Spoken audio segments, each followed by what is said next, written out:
लेकिन यूपी में बढ़ता कोरोना का संक्रमण भी चिंताएं बढ़ा रहा है और आज एक महत्वपूर्ण सुनवाई है। इलाहाबाद हाई कोर्ट में आज सुनवाई होगी। वीडियो कॉन्फ्रेंसिंग के जरिए कोर्ट सुनवाई करेगा। जस्टिस सिद्धार्थ वर्मा, जस्टिस अजीत कुमार की डिवीजन बेंच में सुनवाई होनी है। बड़ी महत्वपूर्ण सुनवाई है। उम्मीद जताई जा रही है कि कोरोना की रफ्तार को काबू में रखने के लिए हाई कोर्ट आज की सुनवाई में यूपी सरकार को कुछ जरूरी सुझाव और दिशा निर्देश दे सकता है, क्योंकि पिछली बार सुझाव आया था, निर्देश आया था कि लॉकडाउन लगाया जाए, लेकिन यूपी सरकार सुप्रीम कोर्ट चली गई थी। पर सबसे महत्वपूर्ण बात यह है कि कई पॉइंट्स पर खिंचाई हुई थी यूपी सरकार की व्यवस्थाओं को लेकर। हमारे साथ प्रयागराज से मोहम्मद मोइन जुड़ गए हैं। मोइन, आज की सुनवाई काफी महत्वपूर्ण है क्योंकि पिछली बार ही कोर्ट ने कह दिया था कि लॉकडाउन आप लगा दीजिए। यूपी सरकार सुप्रीम कोर्ट चली गई, लेकिन इस जिद में यूपी की हालत क्या हो गई है वो किसी से छिपा नहीं है।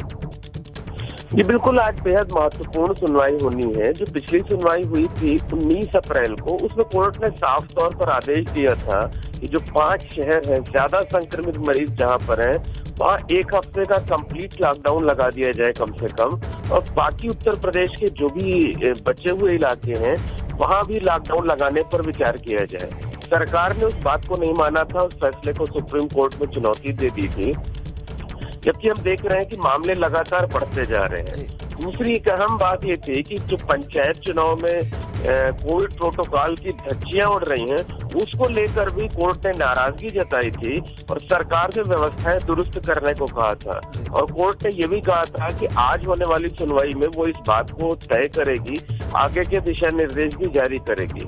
तो 2 अलग अलग इसमें पहलू रहेंगे। एक तो कि कोविड प्रोटोकॉल का किस तरीके से पालन किया जाए, कैसे सख्ती बरती जाए, कैसे लोगों को सुविधाएं दी जाए, क्योंकि लोग काफी परेशान हैं। लोग परेशान हैं और कई बिंदुओं पर कोर्ट ने निर्देश दिए थे कि आप क्वारंटीन सेंटर्स बढ़ाइए, जो 3rd ईयर या फाइनल ईयर के मेडिकल छात्र हैं उनको ट्रेनिंग देके मैदान में उतारिए, संविदा पर कर्मचारियों को लाइए।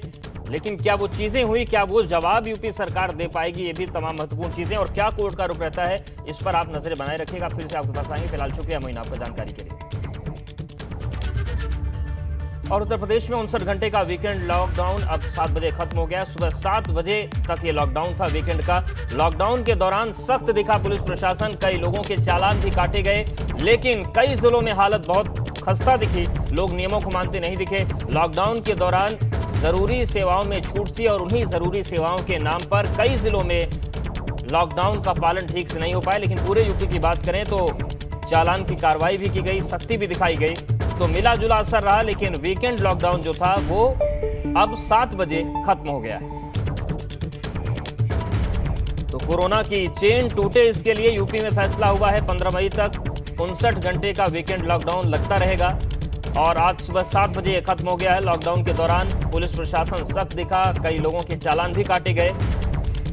हालांकि कुछ जगहों पर, कुछ जिलों में लापरवाही भी देखने को मिली। लॉकडाउन तो जरूर लगा था, लेकिन लॉकडाउन जैसे हालात नजर नहीं आए वहां। लेकिन अब 59 घंटे का जो लॉकडाउन है वो खत्म हो गया है।